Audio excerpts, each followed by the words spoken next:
So what's up guys, welcome na naman po sa ating panibagong adventure. Nakabalik kami ngayon sa Bolok-Bolok at matagal na rin tayong hindi nakabalik dito. What's up guys? Dito tayo ngayon sa Bolok-Bolok guys. Balik tayo dito. Kasama natin ngayon guys.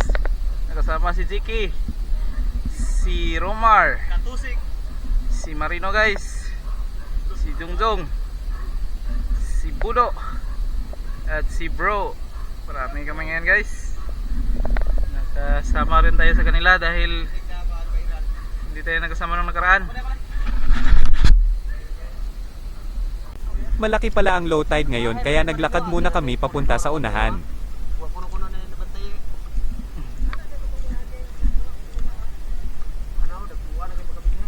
Lagyan na, ito na lagi, lagyan kayo ng gawas. Ito marino anak, kung sige tuyo, budbud, ang gabin he. Si Budo, si Roma guys.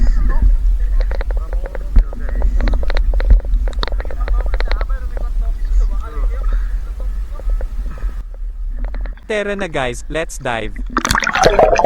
So guys, ikinalulungkot kong sabihin na nahack pala ang ating page at di na natin na-recover kaya wala muna tayong shoutout ngayon. Dito na lang tayo mag-a-upload sa YouTube at kung gusto nyong ma-shoutout ay mag-comment lang kayo dyan. Sayang din kasi ang ating YouTube channel kung papabayaan natin dahil linggo-linggo ay may nadagagdag na subscribers kaya ano pang hinihintay nyo, comment na. Medyo malabo ang tubig guys at may nakita tayong mailap na isda, buti na lang at gumana ang ating ipinagbabawal na teknik sa kanya.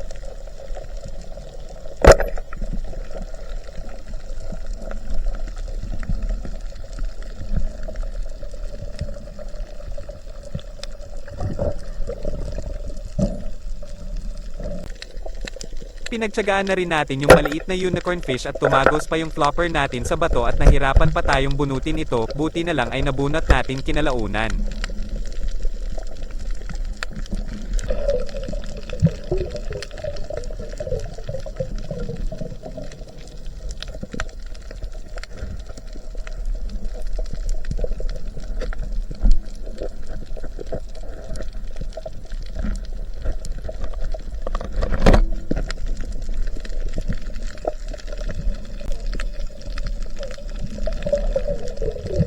Marami tayong nakikita na nanghuhuli sa crab na ito pati mga kasamahan natin kaya susubukan din natin itong isa.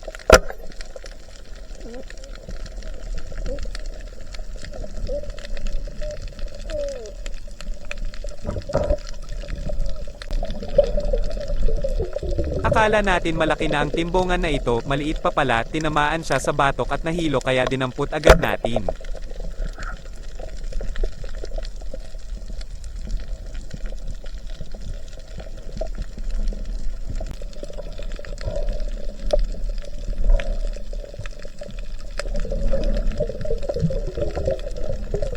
May nakita tayong Dragon Ball, okay na size niya kaya isinama na rin natin, malabo ang tubig guys kaya kailangan talaga nating dumiskarte.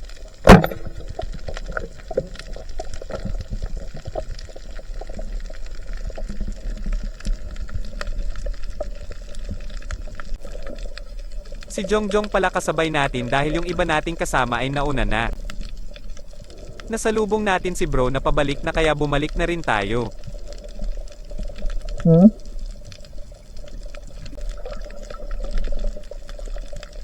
May tinusok si Bro na timbongan, saktong-sakto naman na may dumaan na maliit na trevally kaya tinusok na agad natin.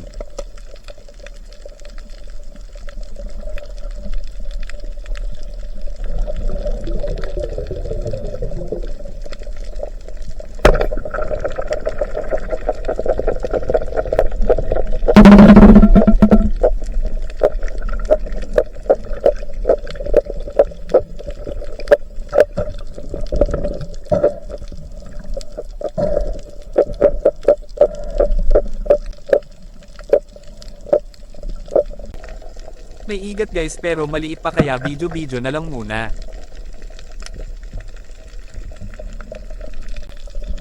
May natusok din tayong mataba na uri ng lizard fish, di natin na video pagtusok. May good size na unicorn fish din guys, tsaka na natin binidyo pagkatapos matusok. Matalino kasi ang isdang to, maraming beses na akong naisahan dahil binubuhay ko pa ang camera, pagsilip ko ay nakatago na sa ilalim.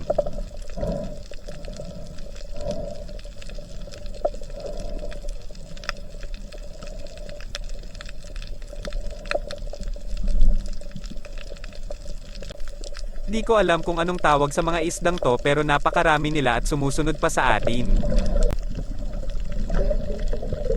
Timbongan na naman guys pero mas malaki kumpara kanina kaya isinama na rin natin.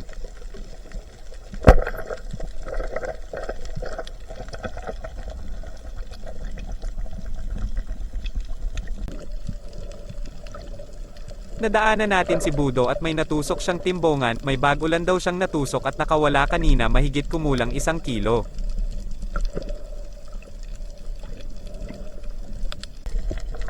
Tinusok na rin natin itong mole-mole, diskarte lang talaga ang kailangan sa mga ganitong sitwasyon guys, kapag mapili ka ay wala ka talagang mapapala.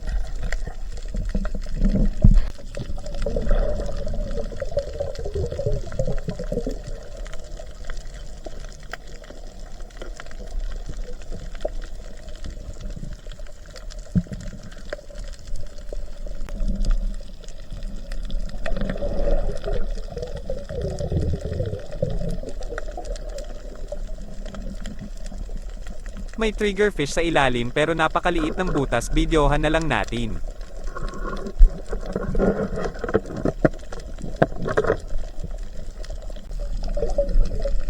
Marami ring emperor fish guys pero maliit pa talaga, palakihin muna natin, malay natin tayo rin ang makikinabang dyan sa susunod. Itong danggit na lang tutusokan natin guys, medyo malapad na.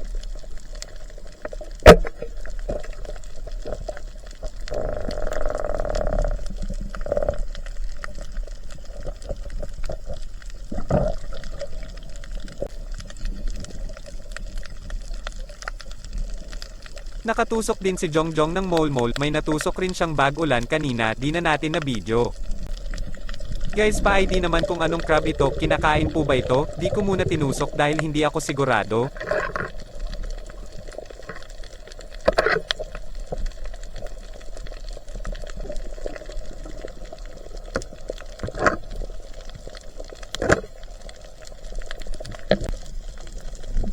Magkatabi ang danggit at emperor guys pero palalakihin muna natin yung emperor at itong danggit na lang muna ang tutusukin natin.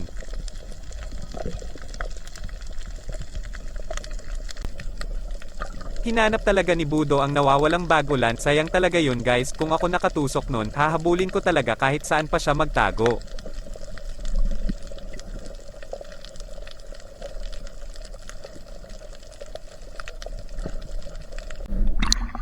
Umahan na tayo guys dahil may ilaw na sa tabi, akala natin umahan na lahat ng kasamahan natin. Ito yung bagulan na sinasabi kong natusok ni Jongjong pero di natin na video, ito rin pala yung sinasabi ni Budo na bagulan na natusok niya at nakawala, may 2 sugat na siya sa ulo guys, nung tiningnan namin talagang hindi ito para kay Budo kundi para kay Jongjong.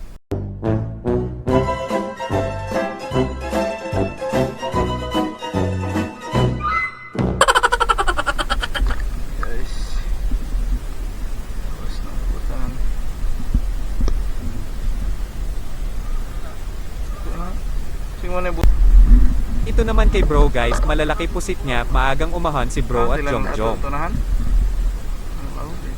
Balik mo Budo. Budo. Agak na. Ito lang huli natin guys, maaga rin tayong umahan, akala kasi natin tayo na naman ang mahuli kaya sumunod na tayo sa kanila, hindi pa pala nakaahon si Budo, Romar at Marino.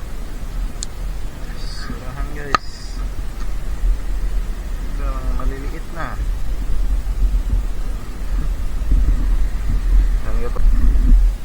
Nakaahon na rin si Budo at ito lang huli niya, marami sanang nahuli si Budo kung di lang nakawala yung bagulan niya at yung malapad na surahan. Sure kito ay sintro god. Nga. Pagkuhan to sa sima, ganang sima ba? Di nagluya na to siya, nawadaan ng igo. Ilaw siguro to. Sa wakas ay nakaahon na sina Romar at Marino, matagal silang nakaahon guys at malayo ang nalangoy nila kaya siguradong marami silang mga huli.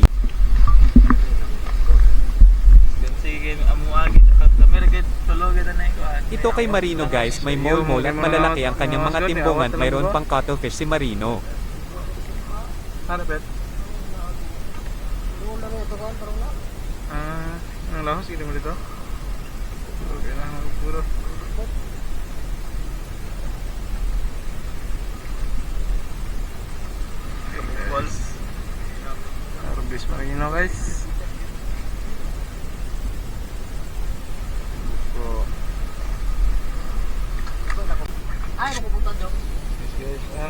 Ito kay Romar guys, golden harvest siya ngayon, malalaki ang mga Dragon Balls ni Romar at marami ding mole.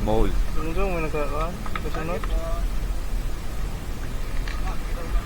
Dako na ang kubutan dyan.